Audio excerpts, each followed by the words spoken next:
ઉત્તર ગુજરાતના ડીસામાં ગેરકાયદેસર રીતે ચાલતી ફટાકડાની ફેક્ટરીમાં થયેલ અકસ્માત બાદ સુરતમાં વિવિધ ફટાકડા વેચનારાઓની દુકાનો અને વેરહાઉસના સલામતી ધોરણો અંગે તપાસ શરૂ કરવામાં આવી છે।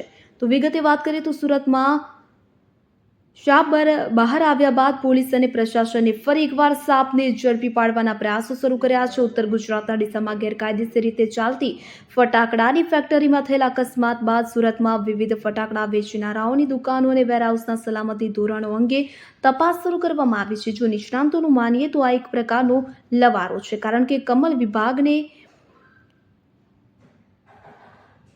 આ તપાસમાં સામેલ કરવામાં આવ્યો ન હતો। માત્ર થોડા પોલીસ કર્મીઓની ટીમ દુકાને પહોંચી હતી, દુકાનમાં રાખેલ સ્ટોક અને ફાયર સેફટીની વ્યવસ્થા અંગે દુકાનદાર પાસેથી માહિતી મેળવી હતી।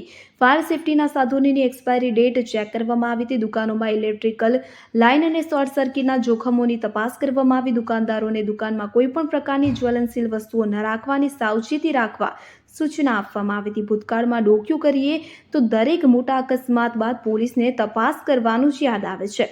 તપાસના નામે થોડા દિવસ લોકડાઉન થાય અને પછી સ્થિતિ જેવી હતી તેવી થઈ જાય। એટલે કે 2019માં 22 વિદ્યાર્થીઓના જીવ લેનારી તક્ષશિલા આગ હોય કે 2024માં 27 લોકોના જીવ લેનાર રાજકોટ ટીઆરપી ગેમ ઝોનની આગ હોય, આ બંને અકસ્માતો પછી સુરત શહેર સહિત સમગ્ર રાજ્યમાં મોટા પાયે ફાયર સેફટી ઝુંબેશ હાથ ધરવામાં આવી હતી। ફાયર સેફટીને ધ્યાનમાં રાખીને ઘણા બજારો અને હોસ્પિટલો પણ થોડા સમય માટે સીલ કરી દેવામાં આવ્યા। કોઈ નક્કર વ્યવસ્થા કર્યા વિના તેને હળવામાં લેવામાં આવ્યું અને ફરીથી ખોલી દેવામાં આવ્યું। કદાચ તેથી જ આવા નાના મોટા અકસ્માતો સતત પ્રકાશમાં આવી રહ્યા છે।